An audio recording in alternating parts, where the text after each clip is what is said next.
Selamat sejahtera, wahai para ahli arkeologi muda.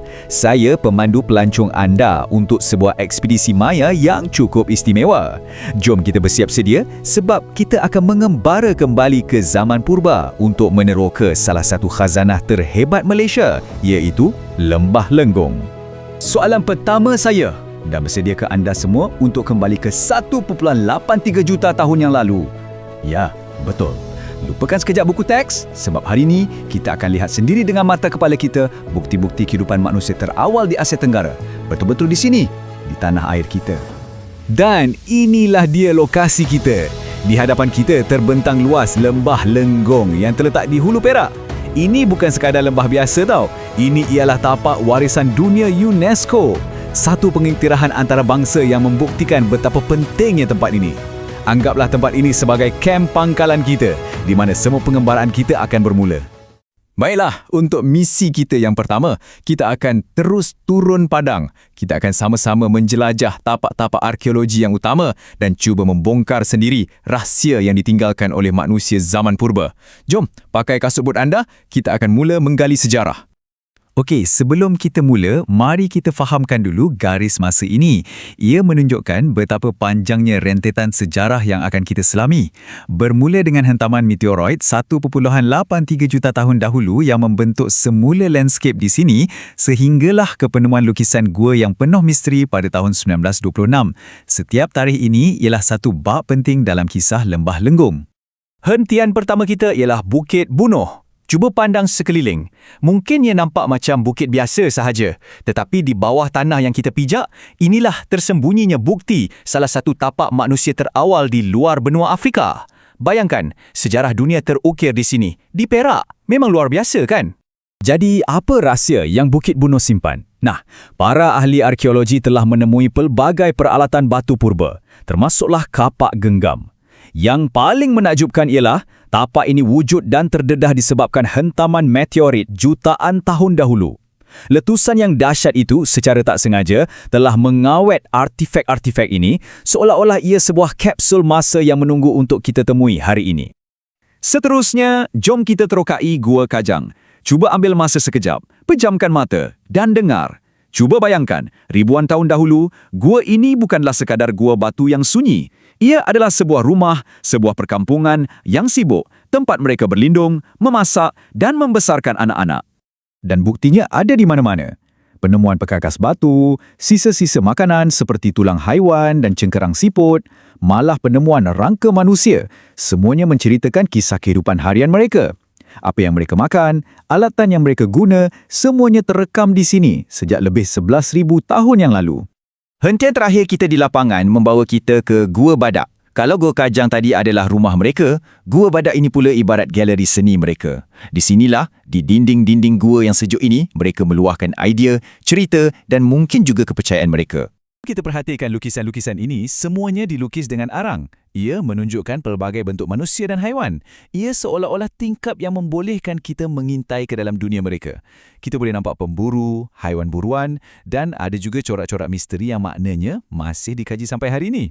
Ini membuktikan manusia zaman dahulu, sama seperti kita, ada keinginan untuk berkarya dan meninggalkan jejak.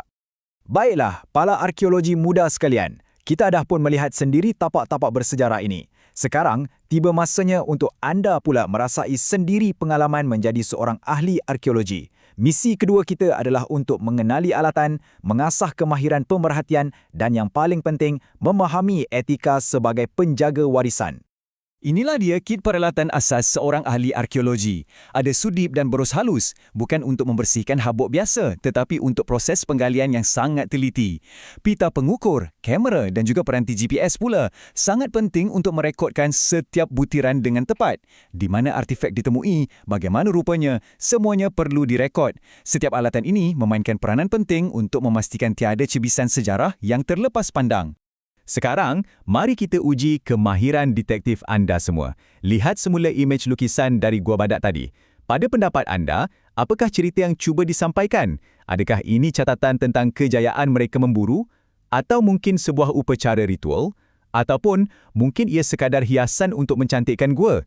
Sebenarnya tiada jawapan yang salah di sini. Apa yang penting ialah bagaimana anda menganalisis bukti dan membina teori, sama seperti seorang penyelidik yang sebenar.